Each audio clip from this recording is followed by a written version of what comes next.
प्रिय श्रोते हो, विकास बलवंत शुक्लचा नमस्कार. श्रीकांत बोजेवार हे माझे मित्र आहेत आणि ते महाराष्ट्रातले अत्यंत नामवंत असे लेखक, चित्रपटासाठी संवाद लेखक, तसंच ते खूप छान विनोदी लेखकसुद्धा आहेत आणि महाराष्ट्र टाइम्समध्ये तंबी दुरई या टोपणनावाने दर रविवारी त्यांचं सदर येत असतं दीड दमडी. या सदरामधून ते सद्य राजकीय परिस्थितीवर आपल्या खोचक आणि बोचक उपरोधिक शैलीत भाष्य करत असतात.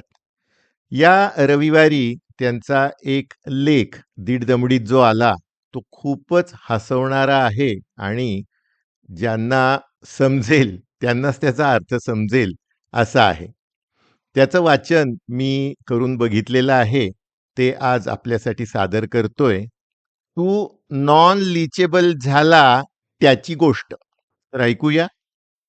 दुधा-दह्यांनी भरलेल्या घागरी डोईवर घेऊन गवळणींचा जथ्था मथुरेच्या बाजाराला निघालाय. मातीच्या घागरींची तोंड त्यांनी कापडाने घट्ट बांधून घेतलेली आहेत. पहिली गवळण म्हणते, "अगं ये, ऐका समजे जणी, हितनं निघायचं आणि सरळ बाजाराला जायचं. मधी कुठं बी थांबायचं नाही." दुसरी गवळण, "त्यो आला आडवा आणि त्यानं घातला घागरीला हात, तर काय करणार?" तिसरी गवळण, "घागर आपली, दूध दही आपलं, बाजार आपला, मग त्यो कसा हात घालणार?" पहिली गवळण, "मला काय बी माहिती नाही. त्यो आला की तुमचं मन थाऱ्यावर राहत नाही. म्हणूनच सांगते तुम्हाला, इथनं निघायचं आणि सरळ बाजाराला जायचं. आलं का ध्यानात?" सर्व गवळणी एका सुरात होकार भरतात आणि मग जथ्था निघतो मथुरेच्या बाजाराकडे. गवळणी गप्पा मारत, सासूच्या कागाळ्या करत, नवऱ्याच्या तक्रारी एकमेकींना सांगत निघाल्या आहेत. चालतायत. एका वळणावर अचानक पेंद्या प्रकटतो आणि रस्त्यात आडवा उभा राहतो. पेंद्या आशीर्वाद दिल्यासारखा हात उंचावत, "स्टॉप!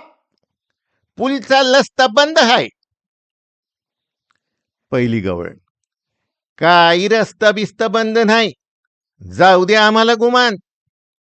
पेंद्या, "सांगितलं ना, रस्ता बंद हाय." दुसरी गवळण, "तुझ्या किसनाचा चेंडू हरवला की काय आज पुण्यांदा? हा, आमच्याकडं नाही चेंडू, जा सांग त्या तुझ्या किसनाला." तिसरी गवळण, "यमुनेच्या काठी खेळणार त्यो आणि चेंडू हरवला की विचारणार आम्हासनी, असा कसा रे तुझा किसना?" पेंद्या, "माझ्या किसनाला काय बी बोलायचं नाही, सांगून ठेवतो." चौथी गवळण, "आता बर, सांग तरी, काय म्हणणंय तुझ्या किसनाचं?" पेंद्या, "कितनानं तुम्हाला थगल्यानं बोलवलाय यमुनेकल, तिथं बतलाय तो ढालाच्या खाली." गवळणी, "नाही येणार आम्ही, जा." सर्व गवळणी एका सुरात, "नाही म्हणजे नाही." तेवढ्यात बासरीचे स्वर ऐकू येतात.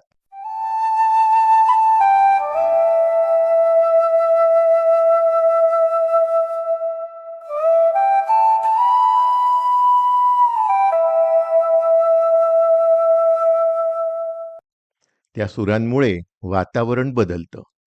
गवळणी सुरांवर भाळतात. त्यांचा मनावरील ताबा सुटतो, निर्धार ढळतो. पहिली गवळण, "ए, किसनाला भेटूनच जाऊया बाजारला. तिनं जरासं दही खाल्ल्या बिगर चांगली इकरी बी होत नाही आपली." दुसरी गवळण, "मी बी तेच म्हणते. मी तर एक घागर घेतलीच होती किसनासाठी वेगळी." आणि मग सगळ्या यमुनेच्या दिशेने निघतात. पेंद्या पुन्हा एकदा आशीर्वाद दिल्यासारखा हात उंचावत, "स्टॉप! आधी मला मोजू द्या, किती धणी आहेत ते. 1 2 3 4 5 6 7 8. आ तुमच्यातली ये तुत दिली. ये दौलन मिथिंग हाय. पहिली गवळ, अगं बया, पण तुला कसं कळलं आम्ही किती जणी आहोत ते? पेंद्या, कितनानं सांगितलं, तेला थगलं माहीत असतं. गवळणी एकमेकींना पुन्हा पुन्हा मोजतात, त्यात एक कमी भरते. पहिली गवळ, आता एक कुठं गेली म्हणायची, आता तर होती आपल्या संग. दुसरी गवळ, मंदी आपण चहा प्यायला थांबलो तेव्हा बी होती, मग गेली कुठं? तिसरी गवळ, का आणखी कोणी बासरी वाजवली आणि त्याला भुलून गेली ती भलत्याच किसनाकडं? चौथी गवळ, अग आत्ता लय झालेत बासरीवाले, कुणी बी येतो आणि बासरी वाजवतो, आपल्या गवळणी जातात त्याच्या माग माग. पाचवी गवळ, अग कोणता किसना खरा आणि कोणती बासरी आपली ते बी समजणं झालंय बाई मला तो. पेंद्या, आल कोणी तली तिला फोन तला आणि इचाला तू तू ते हाय ते. पहिली गवळण कमरेला लावलेल्या चंचीतून मोबाईल काढते आणि फोन लावते. अगं बाई, नॉट रिचेबल हाय ती. दुसरी, तिसरी, पाचवी, सातवी अशा सगळ्याच गवळणी त्यांच्या त्यांच्या मोबाईलवर तिला फोन लावून पाहतात, पण कुणाचाच लागत नाही. तिसरी गवळण, कुणाचाच फोन लागत नाही, नॉट रिचेबल म्हणत्यात समदेच, कुठं गेली असल ती? पेंद्या, मी कितनाला सांगतो, येत गवलन नात लिचेबल हाय ते. तोवर हे गावात सगळीकडे पसरतं. जो तो एकमेकाला विचारू लागतो, सांगू लागतो, एक गवळ नॉट रिचेबल आहे म्हणे. आडाखे, अंदाज, अफवा, अदमास सगळ्यांना पेव फुटतं. पुन्हा पुन्हा फोन लावला जातो, पुन्हा पुन्हा नॉट रिचेबल असंच उत्तर येतं.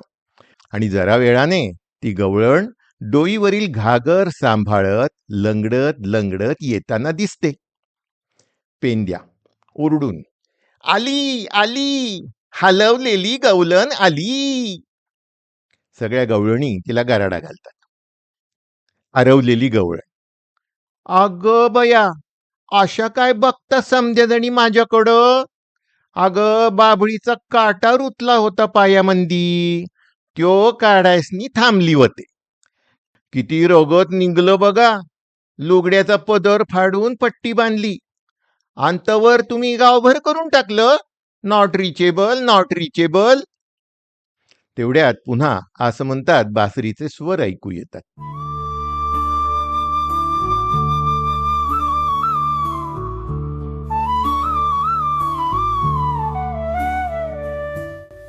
पहिली गवळ, बर, चला चला चला आता बिगी बिगी किसनाकडं. आणि त्याच वेळी सर्वच बाजूंनी वेगवेगळ्या बासऱ्यांचे स्वर ऐकू येऊ लागतात. गवळणी गोंधळतात, भांबावतात. दुसरी गवळ, अग बया, आपला किसनान आपली बासरी कोणती म्हणायची आता, कशी ओळखायची? पेंद्या कधी इकडे कान देतो तर कधी तिकडे कान देऊन ऐकतो. तो पार सैरभैर झालेला आणि तो रडू लागतो, कितना अरे तुझ्या बाटलीचा आवाज तोंता तेच चालत नाही मला, तूच नॉन लिचेबल झाला हायले, कितना तूच नॉन लिचेबल झाला हायस.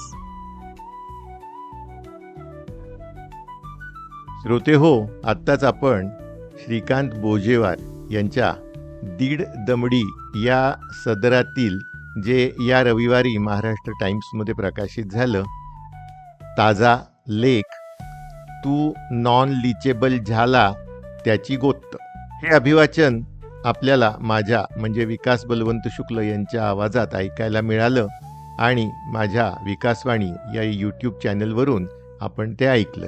या चॅनलवरची माझी अन्य अभिवाचनंसुद्धा आपण ऐकावी अशी विनंती आहे. आणि जर आपल्याला माझं चॅनल आवडलं तर त्याला जरूर लाईक करा, सबस्क्राईब करा आणि हा लेख इतर आपल्या मित्रमंडळींना, परिवारजनांना ऐकायला पाठवा. धन्यवाद.